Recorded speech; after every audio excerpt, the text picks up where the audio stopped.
Thanks for joining the HomeMatters podcast with Eric and Gena Boggs, where they lead authentic, raw discussions about marriage, family life, kids, intimacy, and sex from a biblical perspective. Now here's your host, Eric and Gena Boggs.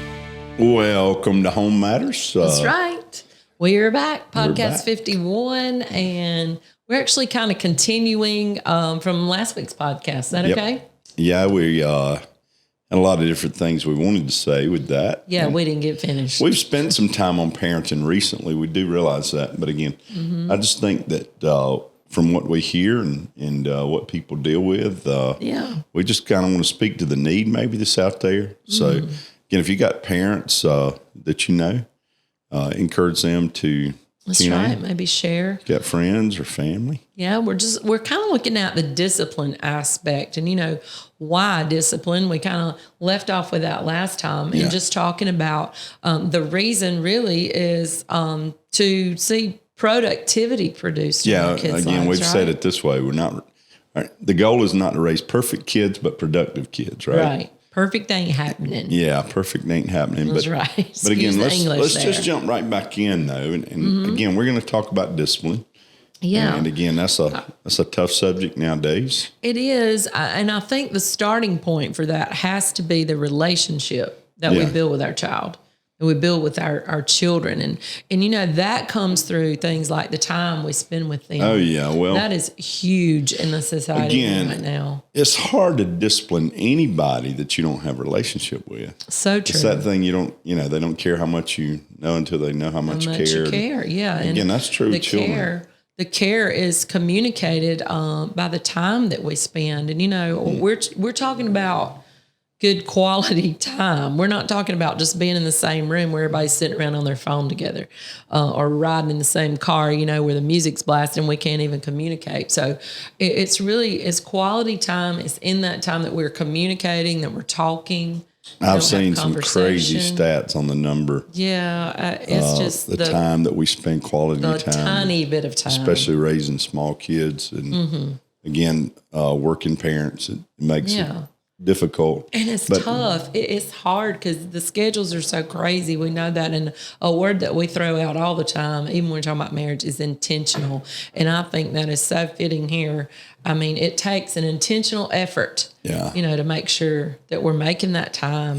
When the conversation. Talking about relationship and the whole thing with discipline, if our kids are secure, they know they're loved, they're better. That's a desperate need in our world. They need that affirmation, right? Over and over again, affection. The affection, the touch. I mean, that's another study comes to mind about the importance of, just touching your children. I think we've shared it before, maybe in a podcast, but the not only just the emotional need and the security need, but really just the physical need that a child has just to be touched, to be loved on.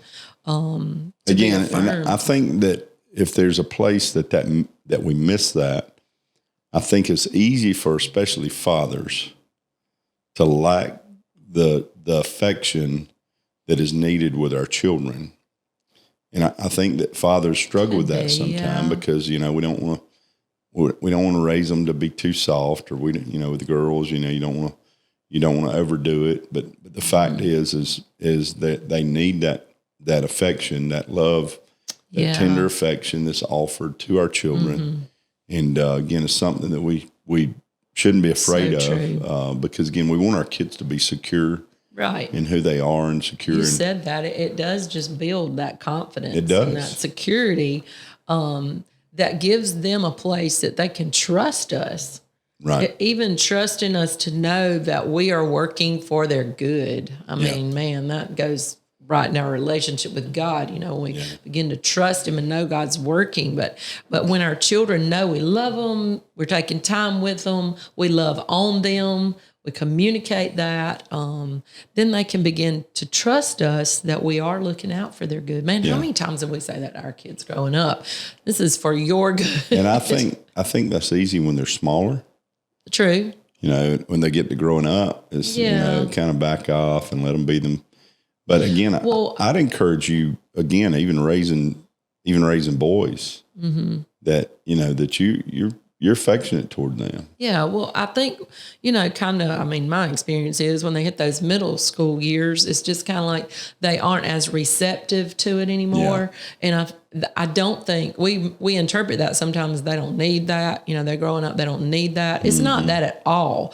It's just that they think, okay, this ain't cool anymore. What if somebody sees my mama kiss me on the cheek, before I get out of the car to go into school? But if we can understand that, hey, they do need that. And even if you have to just grab them and bear hug them sometimes. If they know, again, discipline rooted in relationship, right?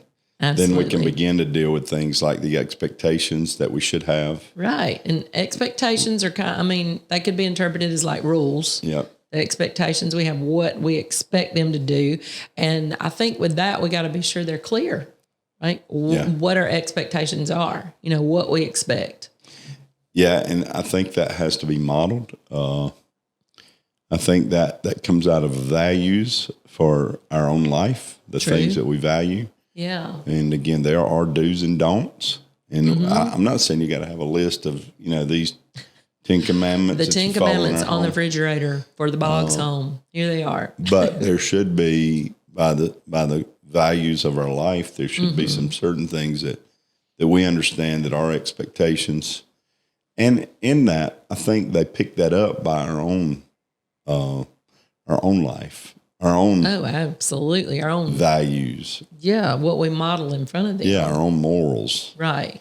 If our kids think there's nothing wrong with lying, then I would have to question who taught them that. Yeah. Or where did they pick that up? That's tough. Yeah. It's what we call moral authority. Absolutely. And again, that there are certain expectations that we carry, but we cannot hold that standard or that expectation if we aren't living up to it, right? If our children see us, that's so true. That's good. They don't always get what you say, but they always get what they see. That's right. They get who you are. Yeah. Yeah. I mean, that's just so true.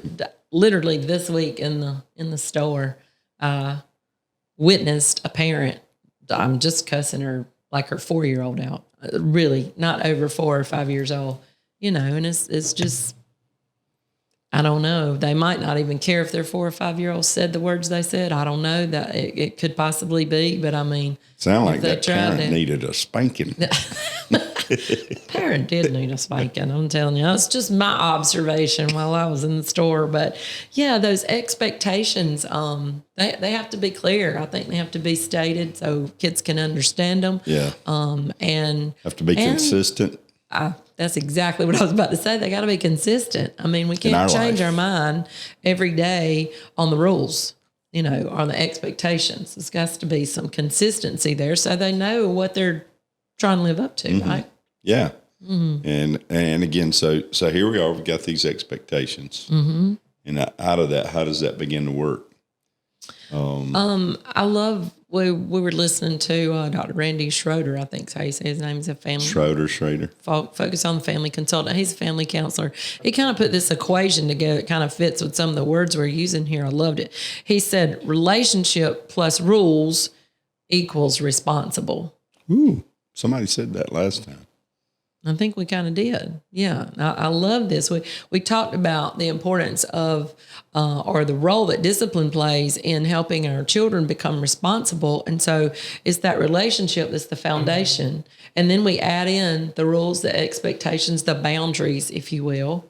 And that produces for us the productive, responsible person that we're trying to get out of this, right? Yeah. And the disciplines that are needed in everybody, in every one of our lives. You begin to say, discipline, what kinds of discipline, all of that. And again, we just say this, there's so much is said today about the kinds of discipline.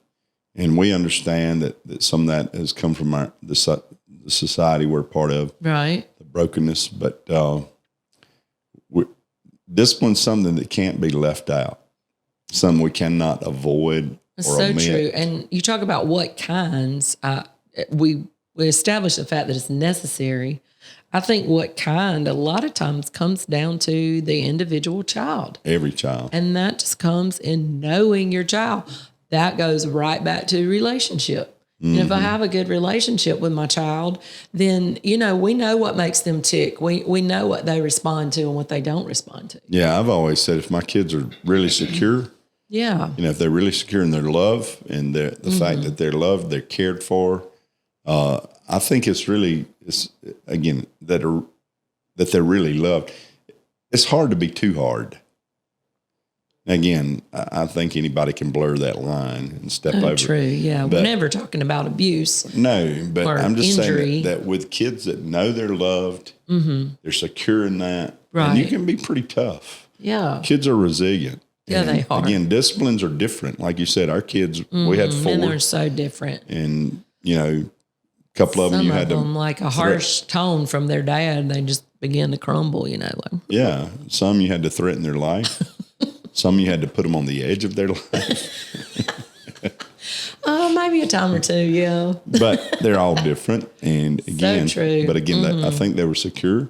And the fact that their mom and daddy loved them and give their life for them. For sure. Yeah. And so again, it helps us to realize discipline, always helps us move them forward to that goal That's right. that we talked about earlier. The goals that we talked about maybe last time in that podcast.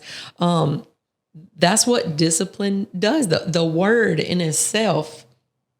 Can we just look at that definition? I know, a discipline is we go to disciple. Yeah. Somebody that's taught or follows in the way of. We know that. The word discipline, I looked it up, comes from a Latin word, okay? Wow. Disciplina. Disciplina.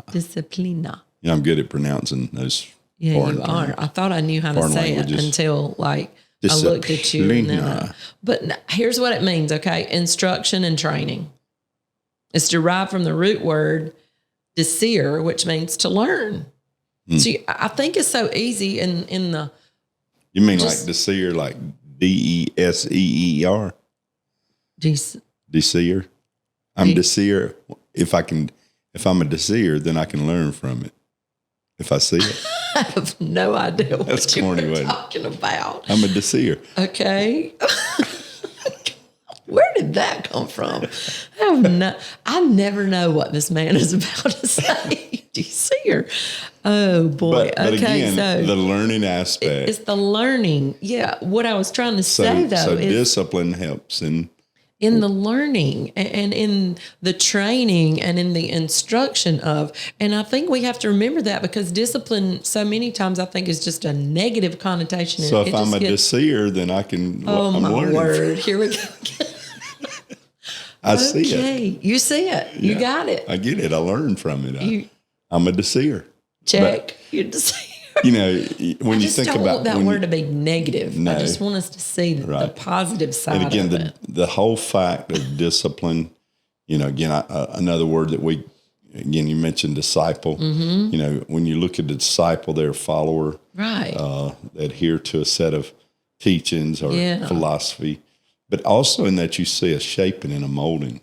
Yeah, that's I think good. if you see the model of Jesus, he shapes and molds the people, the lives that are around him, the followers. Mm-hmm. And I think with children, it takes that. And that's our calling as parents, right? That shaping. That shaping and molding, fashioning. That's right. And again, that cannot be something that's just left to chance. It's something.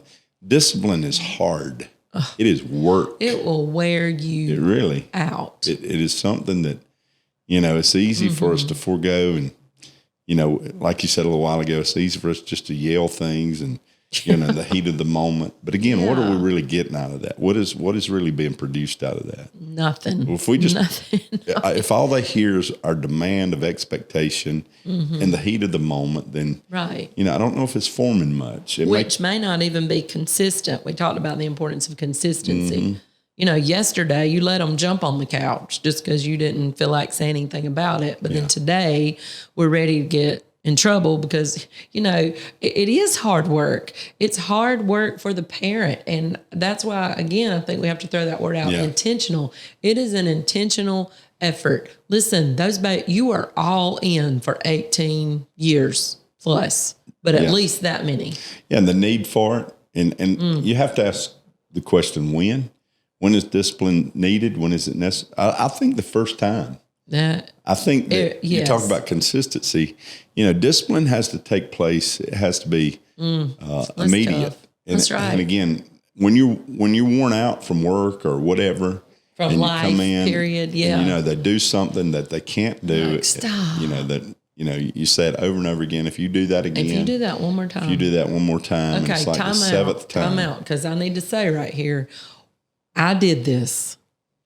I failed at this. Okay. I was so good about, if you do that one more time, if you don't stop, if you do that one more time, and we all do that. So look, we come in clean. Okay. I don't want you to think that we had all this perfect, but we are saying that it is very important that we don't just put it off. I was a perfect parent. And I was more decisive. He didn't give you as many chances as I did. No, I wasn't perfect. But I always felt like one time, if I told you once. Yeah, you did. Then the next time there are consequences. Yeah. And again, we were firm. You were good at that too. Again, everybody, you were with them all day though. God help me. That does make a difference. If I'd have been with them all day, I'd have been me out there. Up on the rooftop. High five, mamas. When you got home, I'd have been sitting up on the roof of the house, Them kids have taken over down there. I don't know what happened. But again, she did great with that. But man. There were times, the tough part of that is Daddy coming home. And he's the bad cop, Right, when you come in the door. He's the bad cop. We don't. Never like that. But there were times that was needed or necessary. But but again, it's important for you to realize that, the win is, the first time. Yep. That's good. First time they know that they've crossed the line. That's true. When they know when no means no. How old we hear things about that. When they know what no means and they do it anyway, then you have to have consequences and whatever. And you know what? Some of you are going to scream at this, but they're 2-year-olds that absolutely already know what no is. Oh yeah. Yeah, and again, that 1-year-olds. That comes back to your child. I think you have, some kids just a little bit earlier, they're going to push your buttons and try you. And man, you better get on it. Yeah. We've heard this said, we've read this in studies. I'll totally agree. Man, 5 years, those first 5 years, you better be working overtime. Yeah. You really should, because you are setting the standard. You are laying the foundation. What's been amazing to me for what's coming is as grandparents, we can even kind of sit back and watch. It is amazing how smart that's so true. Some of our grandkids and how they can play things and how they work things. And they will work their mom and daddy. They're born with that nature of being selfish and wanting their way. And, so true. And boy, it's amazing how smart they are at young ages. Look, that's so true. Biblical.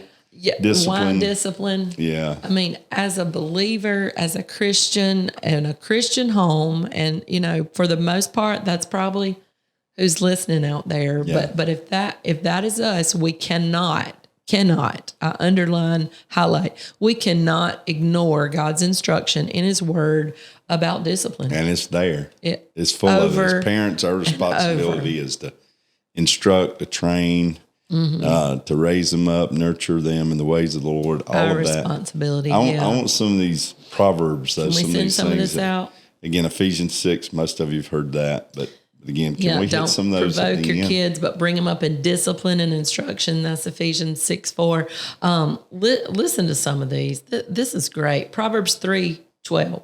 For whom the Lord loves, He corrects, just as a father the son in whom He delights. Wow. And love. I didn't feel like my dad delighted in me when he was disciplined. You felt like he was delighting in discipline, right? Yeah, but he did, though. My dad was always kind that would say, go to your room. And then when he finished the necessary discipline, I never forget, he'd always look at me many times saying, Daddy loves you. Wow. And, I picked that trait up kind of. I did that with my kids. I was thinking that you are always one to say, I love you too much. to let you act this way, say this way, have this attitude. Let me throw this out. We don't have time to read this one. Proverbs 6, verse 20 to 23. It really lays out there the responsibility we have as parents. Listen to this one. Proverbs 13, 24. Those who spare the rod of discipline hate their children. Those who love their children care enough to discipline them. Wow. Listen to this. Proverbs 19:18. Discipline your children while there is hope. Otherwise, you will ruin their lives. That's heavy stuff. I mean, the word. Proverbs 28:7. Young people who obey the law are wise. Those with wild friends bring shame to their parents. Proverbs 29:15 and 17. To discipline a child produces wisdom, but a mother's disgrace by an undisciplined child. Discipline your children, and they will give you peace of mind and will make your heart glad. What a promise. What a promise, man. And again, hey. It's work. It's work. It's work. It's tough. Man. So we want to encourage you parents. Listen, if you feel like you're the worst parent in the world, just because you've been strong with the kids, love on them affectionately. Pour on the love, yeah. Pour the love out. But also realize part of that is the discipline. That's the right. shaping of their life. The shaping and molding. God's given you that gift. Don't waste it. That's right. Hey, God bless you. See you next time. Bye-bye.